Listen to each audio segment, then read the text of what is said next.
UFC Vegas 63. This is the weigh-in recap show, full card predictions, and the betting breakdown. Main event, Calvin Kattar versus Arnold Allen. We're going to talk about each of the matchups on the card after seeing the fighters on the scales. Smash that like button. If you guys are new, make sure to subscribe to the channel, share the video, and also turn on those post notifications so you don't miss any content. Let's start it off with the first fight of the night. Joshua Weems versus Christian Rodriguez. The pick is Christian Rodriguez with a lot of confidence here. Note that Joshua Weems took this fight on very short notice and he also missed weight. I really feel as though he's not going to be in premier fight shape. I think that's a huge difference maker. Christian Rodriguez, also a pretty quality striker, trains out of Rufus Sport. I do believe he's going to have the tools to beat a Joshua Weems pretty clearly here. And I actually kind of feel like seeing the weight miss, I think Weems gasses, and we're looking at Christian Rodriguez with a TKO. I'm kind of thinking third round stoppage for him. As far as the scales, there is Joshua Weems, you can tell. I mean, he doesn't look in terrible shape, but definitely fairly soft. And then you look at his opponent, Christian Rodriguez, very lean and in shape here.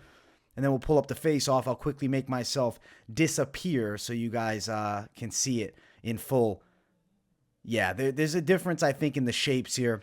And I think the big difference maker is who's more fight ready. It's going to be Christian Rodriguez to me. I like the stand-up game. Joshua Weems is pretty quality with kickboxing. He's a guy that fights comfortably out of both stances. Good win over Mo Miller recently. But a tough short notice fight against a real game kid in Christian Rodriguez, who, I mean, his whole gym is, tricky-ass strikers. He's kind of got the bread and butter to get through a guy like Weems, especially a short notice Weems. I'm going Rodriguez, and I'm thinking TKO. As far as the lines, Rodriguez is a really wide favorite. He's sitting at minus 435. Joshua Weems at plus 305.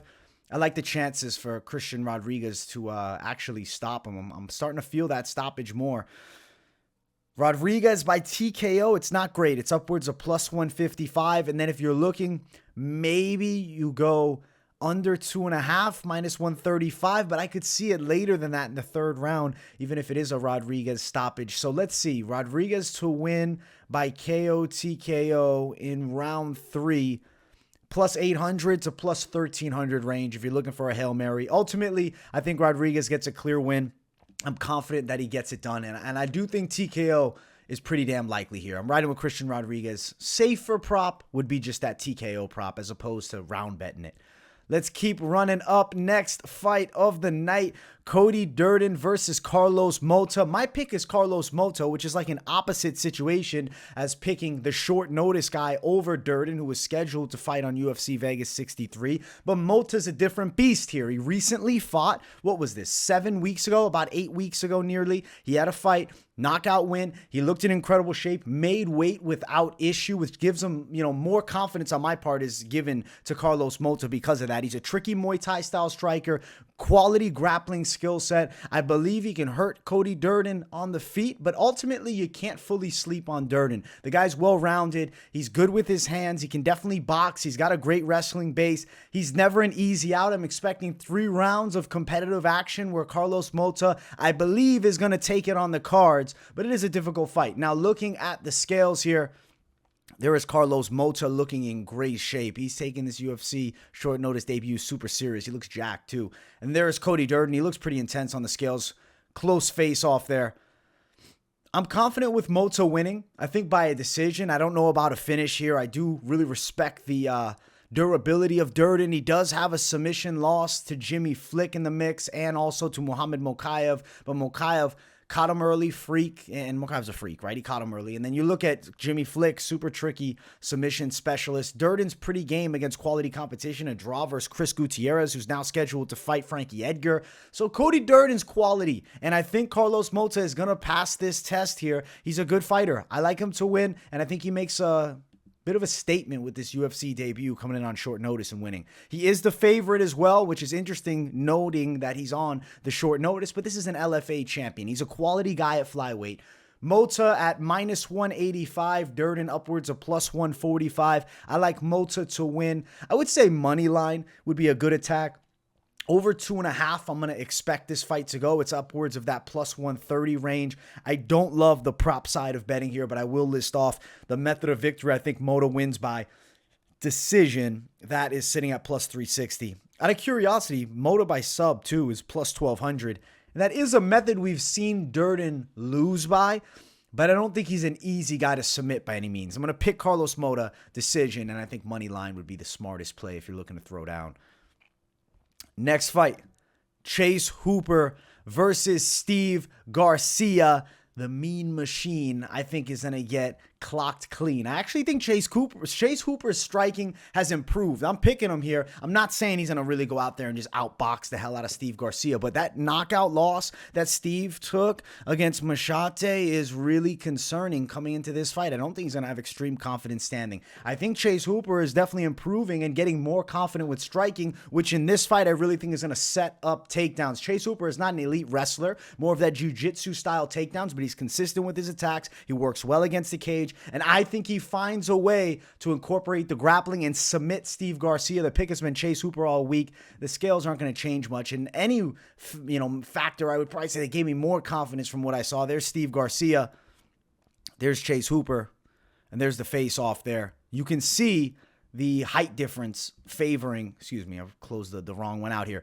The height difference favoring Chase Hooper by a little bit. The grappling edge is a major factor, and I like his chances a lot here to win. I'm confident that Chase Hooper does this by submission. As far as odds, Chase Hooper is a pretty wide favorite, around minus 312 on the low end, upwards of, minus nearly 385, minus 400. But Chase Hooper is a strong pick as far as confidence goes. Steve Garcia sitting around plus 230 at dog money. Chase Hooper to win by sub is a prop that I like a lot. That's like the most, a realistic method of victory, I guess, outside of him winning a grapple-heavy decision. That right there is sitting around plus 170, upwards of plus 225. I like the submission prop in this fight. I also like Chase Hooper money line. Definitely a potential parlay piece. Chase Hooper should get himself the win. Let's keep running up the card. Next fight, Joseph Holmes, the ugly man, takes on Jun Young Park. I've been riding with Jun Young Park throughout the week. Nothing will change here from the scales, aside from maybe a little bit, of worry with height difference. We'll look at these guys. There is a big height difference here. There's Joseph Holmes on the scale. And you can see, Park's a fair amount shorter than him. He looks a weight class lower, really. It's not like Joseph Holmes is jacked by any means, but he's a lot taller. He's 6'4" to 5'10". Like, that's a big difference as far as the height goes. I think that you're going to see Jun Young Park mix in wrestling. I think he's got better boxing, too, than Holmes. I just think he's a more talented fighter overall, and he's, more skilled at the highest level. Joseph Holmes is very raw, in my opinion, still developing. Win over Alan Amedovski in the last one, great for him, but ultimately Amedovski is not saying much, beating him.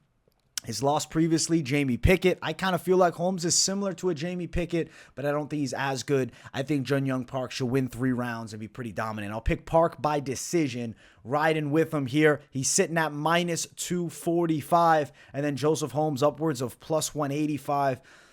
Over 2.5, I think, is pretty likely. That's around minus 155. And then ultimately, Park to win by a decision, official method of victory pick, upwards of plus 145. I like Moneyline Park. I like that over. The decision's okay.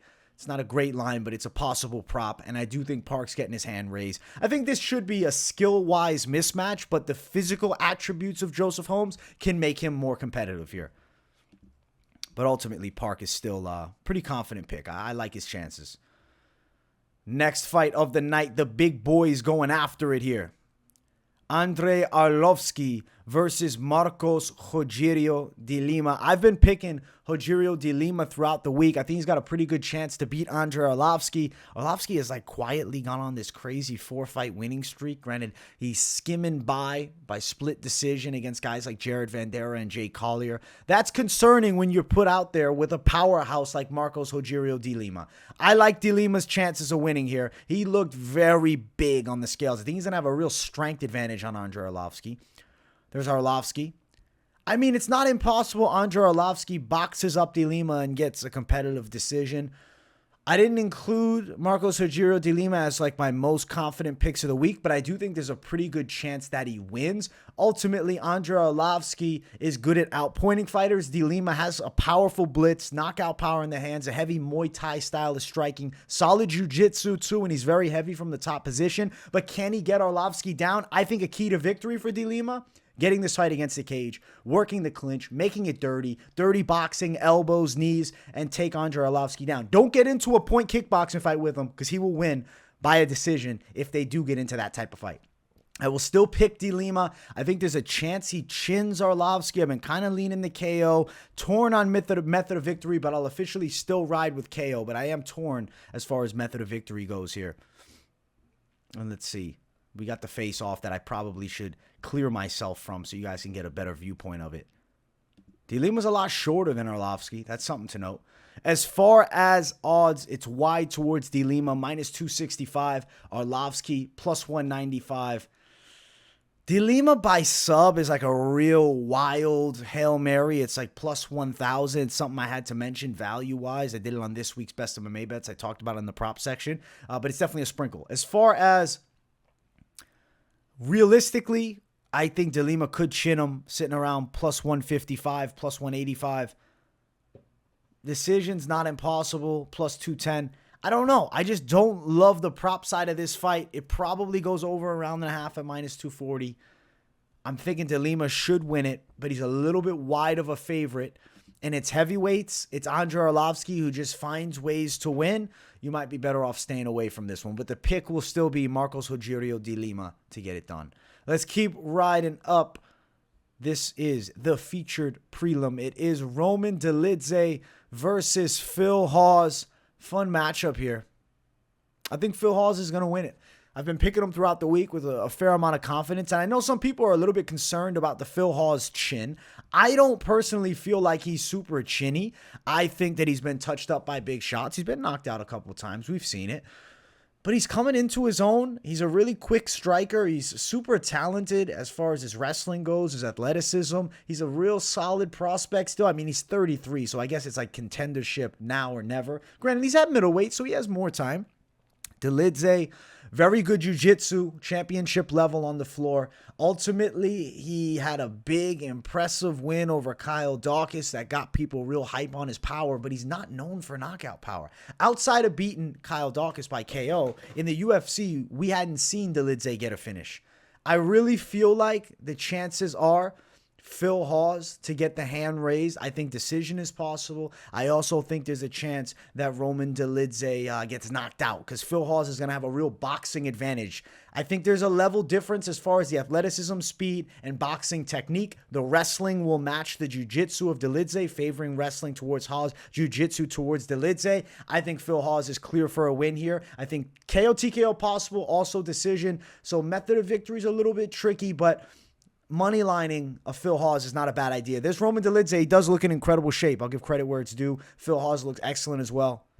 And here's the face-off. You can see Roman Dolidze, he got a bit of that height advantage off on Phil Hawes. He's a little bit taller. I don't know. I'm not too concerned about the scales. I think Phil Hawes can close that gap with the speed and explosiveness. I like Phil Hawes. He's sitting around minus 185. Dolidze, plus 145. I think Phil Hawes' money line touch would be your best idea. I don't love the over-unders or the props. Let's say you're talking over 2.5, minus 125 possible. Let's say you're going for the KO prop. You want to touch it plus 250 for Hawes. To me, the KO prop is just not wide enough that it like really pulls me towards it, though I do think it's possible that happens. We've seen Hawes win a lot of decisions. Hawes by decision, plus 260. Forget the props in this one. I think moneyline Phil Hawes would be your best attack. I'm picking him to win. I do think decision's likely. Leaning the KO. Method of victory is blurry. I'll officially pick decision, actually. You know what? I'm going to say decision officially, but KO as a real possibility if Hawes really lets those hands fly and can get some combinations off. He should beat a Roman Dolidze. I think he has some clear advantages. I like a moneyline. Phil Hawes. Next fight brings us to the main card. If you guys haven't, smash the hell out of that like button. And if you're new, subscribe to the channel. Dustin Jacoby versus Khalil Rountree. My pick has been Khalil all week long. He looked big on the scales, as he always does. He's not super tall. There's Khalil right there. He's pretty jacked. He's got a real power frame. There's Jacoby, who has a clear height advantage over him.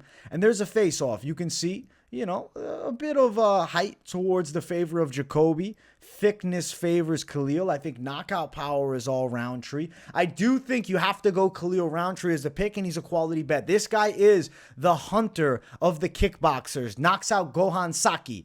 Knocks out Carl Roberson. Dustin Jacoby was 10-8 as a pro kickboxer. He fought in glory. I think that Khalil Rountree is going to knock him out as well.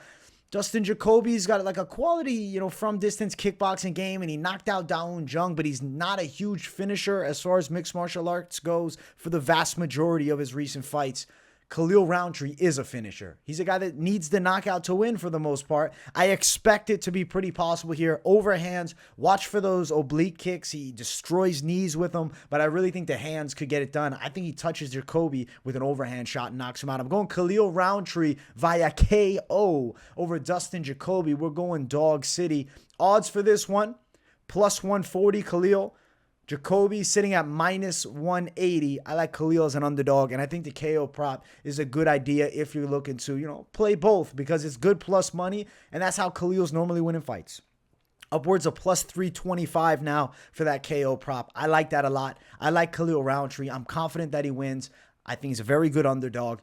And I like the more Muay Thai-esque style as opposed to the kickboxing. And I love the fact that Khalil is the boogeyman to these kickboxers. And I think he adds another name to the list. And I think that name will be Dustin Jacoby. Khalil Rountree, knockout win. Let's keep running up. Next fight on the card brings us to a good matchup. Tresean Gore, Josh Fremd. Listen, Tresean had all the buzz on him when he's coming from the Ultimate Fighter. Unfortunately, he doesn't get to fight in the finale. He gets rebooked and fights the winner of the show, Brian Battle, to crown, you know, the true winner per se. He loses that fight. He then takes a fight against Cody Brundridge. Really bad performance, beaten badly there. Tresean Gore is in a bit of a must-win situation, but I still have high hopes for the prospect. He's extremely explosive. He has good knockout power. I would say his kickboxing is pretty damn quality. Josh Fremd's a lot slower on his feet. He's a lot sloppier with the stand-up. Doesn't have the same reflexes nor speed of Tresean Gore. How Fremd would win is probably a very clinch-heavy game. I think he'd have to grapple with Tresean, but I don't think Gore's an easy guy to take down. I'm picking Tresean Gore to knock Josh Fremd out. We're riding with the underdog. Now let's look at the scales, though, to see. There's Tresean on the scales. There is Josh Fremd. Then there's a face-off where you can see Fremd got that height advantage. But you know what? I think he's going to be a sucker for the overhand punch. I think he's getting slept by Tresean Gore. Odds for this matchup, Gore sitting around plus 133. Josh Fremd in the minus 170 range. I like Tresean Gore as an underdog. I think he's very live, and I do think he's going to get that KO. As far as the prop for that, upwards of plus 300. Tresean Gore by knockout. I think that's a quality play. I think it's a good lighter prop bet to play, and then you go alongside of it and your money line attacking the dog, Tresean Gore, riding with my guy to get the KO over Josh Fremd. I really think he can do it, man. We're riding with Tresean for the win. Upset. Next fight on the card, the featured bout of the night here. It's Waldo, Cortes-Acosta, and Jared Vanderaa. Listen, if you guys have seen the videos throughout the week, if you watch this week's Best of MMA Bets, I think Waldo Cortes-Acosta is the lock of the week. I think he's got to beat a Jared Vanderaa. It's a must-win spot, and I think he shines here. He's an unbeaten heavyweight. He's the same height as Jared Vanderaa. He has a weight advantage by a pound, which is interesting, too. I think he's going to touch him up with the hands. I think he's going to knock him out. I'm going with Waldo Cortes-Acosta to win via KO. I think he's stopping Jared Vanderaa. I think it's live for the knockout through any of the 3 rounds, but I'm kind of feeling like third round has some possibility. Now, as far as the scales, we'll check them out, but I don't think nothing changes. I just hate this pick for Vanderaa. I don't know why. Like, this picture's not great for him. I don't know. It's like he's not taking the salsa boy too serious. This dude's intense. He's an unbeaten heavyweight. This is no easy fight, and Vanderaa is being used as a stepping stone. I think he's too hittable with shots down the line. Cortes-Acosta has 10 pro boxing matches. Not a great record at 6-4, but he's a pro boxer, and he's got skills with his hands, especially for MMA. He's got knockout power, and I think he shines. Wins by KO here.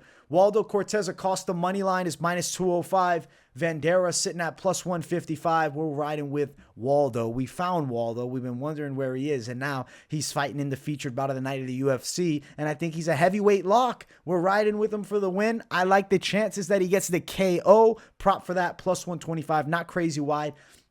I don't love the third round play, but I like it just for like the absolute wideness of this line. It's a Hail Mary +1100 Cortes-Acosta third round knockout, which I do think is possible. I think he's sleeping Jared Vanderaa on Saturday. Looking forward to this fight. Co-main event of the evening, the Dirty Bird Tim Means versus Max Griffin. The pick has been Max Griffin with a fair amount of confidence throughout the week. We'll pull up the scales because I do think Tim Means looked a little bit sucked in and drained there. Just the way his eyes looked, right? He looks like almost like a zombie on there. He makes weight, I don't think with huge issue, but I don't know. He just something looks a little off with those eyes. There's the face-off. It's near nose to nose. Good intensity. Listen, Max Griffin is definitely the more athletic and quick guy. Tim Means is a tough SOB. Good forward pressure. Has some submissions in the arsenal. He's not an easy guy to deal with, but I think that Max Griffin is going to be able to outpoint him with the striking. I don't think he's going to get taken down. I think we're going to see some good straights down the line land for Griffin too, because Tim Means fights out of that southpaw stance. I really feel like Max Griffin outpoints him over the 3, maybe works a little bit against the cage. I don't see Tim Means taking him down. I see Tim Means getting caught, touched up here. He's coming off a loss to Kevin Holland. I think Max Griffin could have won that fight against Neil Magny. That was a super close decision, and I really feel like he's going to win this one against Tim Means. And Max Griffin is honestly in his prime right now as far as his UFC career is going. Now, we will check out the odds. Tim Means is sitting at nearly +150. Max Griffin around -190. I like Max Griffin to win, and I am pretty confident that he does get this victory here. Let's look here. Let's look. Do we like any of the bets outside of money line? I do think over 2.5 is super likely around -170. And then Griffin to win via decision +170. I like money line. I like the over 2.5. I like the chances Max Griffin outpoints Tim Means over the distance, the full 3 rounds. Max Griffin, the pick for me. And let's get to the main event. If you guys haven't yet, smash that like button. And if you're new, subscribe to the channel. Also, Saturday, I will be live for the entire UFC Vegas 63 card. So make sure to tune into the fight companion. Calvin Kattar, Arnold Allen, main event. My pick is going to be Calvin Kattar, but I do think it's a very competitive fight. Arnold Allen's got some knockout power in his hands. He put it on Dan Hooker recently. Calvin Kattar lost the semi-controversial decision to Josh Emmett, but if he would have won that fight, we're talking about him being the #1 contender. I think Kattar can tough this one out and win a decision. Arnold Allen will definitely hit him with big punches. He's not an easy out. Now, still, height advantage towards Kattar. He's got good boxing from range. He also's got wrestling in the back pocket he could mix in. Arnold Allen, also note something, he does fight out of the southpaw stance, so it is going to be interesting to see if he's able to find some straight lefts down the line, maybe some looping shots as he closes the gap. I really feel like Calvin Kattar and him are going to go to war for 3 rounds. Ultimately, both guys are extremely skilled. I mean, Arnold Allen's 18-1, and Calvin Kattar's lost to like the best guys in the weight class. I got to stick with my guns and still pick Calvin Kattar. We'll pull up the scales here. And we'll note Arnold Allen looked a little bit sucked in on the scale. He looked a little zombie-like. He looked drained. On the opposite side, Calvin Kattar looks healthy and ready to go. And then there is the face-off. Arnold Allen just flexing those traps hard. The scale, to me, it's not changing the pick. I think this is an ultra-competitive 3-round battle. Or excuse me, 5-round battle. I'm saying 3 rounds. But I think it's 3 rounds to 2. The official prediction will be Calvin Kattar takes 3 out of the 5 rounds and beats Arnold Allen in a super close fight. The odds for this fight are even throughout it all. Upwards of, what, -120 for Allen, -105 for Kattar. You can find like ever so slight plus money on Kattar. It's pick'ems. This is a very, very, very competitive fight, and the odds are so close for good reason. I think it's going to be a super close fight. Calvin Kattar takes it by this much here. I think the higher level experience, being a guy who's gone 5 rounds previously, I think that helps a lot. As far as the props, over 4.5, pretty likely here, I think. -150 range for that one. Kattar to win a decision. I'm not telling you guys to play this prop. I'm just reading it off. It's upwards of +270. I'm picking Calvin Kattar to win by decision. It's a risky money line play. This is a damn close fight between really good fighters in the featherweight division. I'll ride Kattar for the win. but Arnold Allen is no easy out by any means. It's a pretty good UFC Vegas 63 card. Before I send you guys off, I want to throw the parlays at you to finish out the week. We've done some parlays all week long, and I want to add a little more. Maybe we'll re-bring up a couple of the OGs that maybe you guys have seen, but we'll also add something new into the mix. I like Tresean, Gore, Waldo, Cortes-Acosta plus 255. I think this is a fun one. I also don't hate the idea if you went another dog play, Waldo, Cortes-Acosta, and Khalil Rountree plus 278. But if you're like, listen, I don't want those dogs, keep me away. Phil Hawes, Waldo, Cortes-Acosta is a good play, plus 135. But I do like to remove the lock of the week and then, play it without it just to add some variety, especially because, sometimes people are on the other side, but they agree with almost every other pick. We'll go Chase Hooper, Phil Hawes, good play. Plus 110. I also think adding in Yong Park's not a bad idea. Plus 200 for that. If you do want to bring the lock in, plus 365 for this solid combination. I mean, it's a good flow. I like the odds of this one. I also am very confident Christian Rodriguez wins after seeing him on the scale, plus 485. You could go dog money and add in the likes of Tresean, Gore, plus 1,275. Nerve-wracking to ride it on Tresean, understandable. If you want to remove him, I don't hate you for it. You could also run up with a Max Griffin, plus 794. And if you're like, listen, I'm not playing your guy Tresean, but I think I see what you see with Khalil. I think he's knocking out the kickboxer, plus 2,136. This is all Hail Mary territory. The props where you get the most likelihood of the return is going to be the 2-3 fighters max. Keep it on the safer side.